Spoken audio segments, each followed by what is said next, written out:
દર્શક મિત્રો, હું છું કર્મા અનિશા. તમે જોઈ રહ્યા છો લોક સામનો ન્યૂઝ. તો જોઈએ આજના સમાચાર. લીલિયાથી અમારા રિપોર્ટર દીપક ભટ્ટ સાથે. લીલિયા નાવલી બજાર રોડની બિસ્માર હાલત અંગે તાલુકા પંચાયત પ્રમુખ જગદીશભાઈ દેથળિયાએ વેપારીઓની મુલાકાત લીધી. લીલિયા તાલુકા પંચાયતના પ્રમુખ શ્રી જગદીશભાઈ દેથળિયાએ આજે લીલિયા નાવલી બજાર વિસ્તારમાં મુલાકાત લઈને વેપારીઓ સાથે રૂબરૂ ચર્ચા કરી હતી.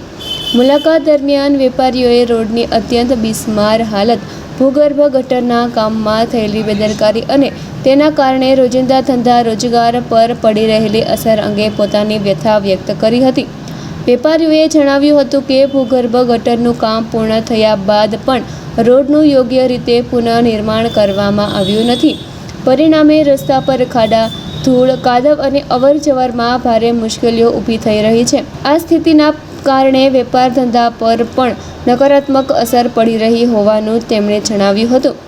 આ પ્રસંગે તાલુકા પંચાયત પ્રમુખ શ્રી જગદીશભાઈ દેથળિયાએ જણાવ્યું હતું કે લીલિયા નાવલી રોડના પ્રશ્ન અંગે તેઓ અગાઉ કાર્યપાલ ઇજનેર તેમજ મુખ્યમંત્રીને લેખિત રજૂઆત કરી ચૂક્યા છે, છતાં આજ દિન સુધી કોઈ અસરકારક કાર્યવાહી કરવામાં આવી નથી, જે દુઃખદ બાબત છે.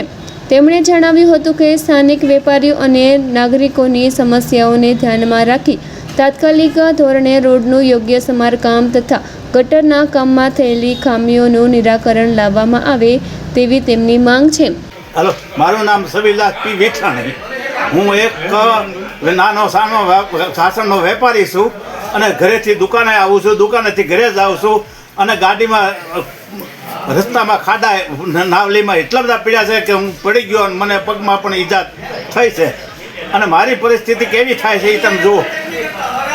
તંત્રને રજૂઆત કરી તમે? મેં તંત્રને રજૂઆત કરી, સરપંચને રજૂઆત કરી, છતાં કોઈ ધ્યાન દેતો નથી. લીલિયાની આજે હું તાલુકા પ્રમુખ જગદીશભાઈ દેથળિયા લીલિયા નાવલીની તથા લીલિયા ગામની મુલાકાત લેવા ગયો હતો.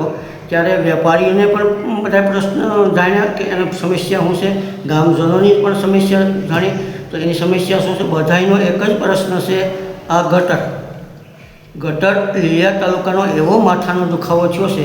ઠાઠ ઠાઠ ગટરો ઉભરાય છે, ગટરનું બોગસ કામ ગટરનું થયું છે.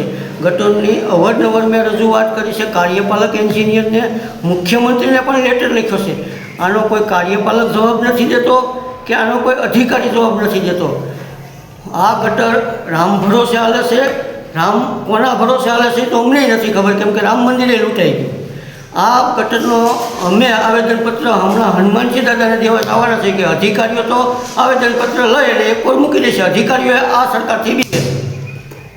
તમે લીલિયા નાવલીનો રસ્તા અંગે પણ વાત કરી હતી, શું છે પ્રશ્ન? નાવલીનો રસ્તો અત્યંત ખરાબ છે. લોકો ખાડા પડ્યા છે, 2-2 ફૂટના ખાડા છે, એમાં પાણી ભર્યા છે. ગટરના ઉભરાવાના કારણે એ ગંદા પાણી પીડ્યા છે. લોકો અને બાળકો એ ખાડામાં પડે છે. પ્રશ્ન જેનું નિરાકરણ કરવા હું આજે ખુદ નાવલીમાં આંટો મારવા જોવા ગયો હતો, પણ નાવલીની હાલત અત્યંત ખરાબ છે. તો ફરી મળીશું એક નવા સમાચાર સાથે. ત્યાં સુધી જોતા રહો લોક સામનો ન્યૂઝ.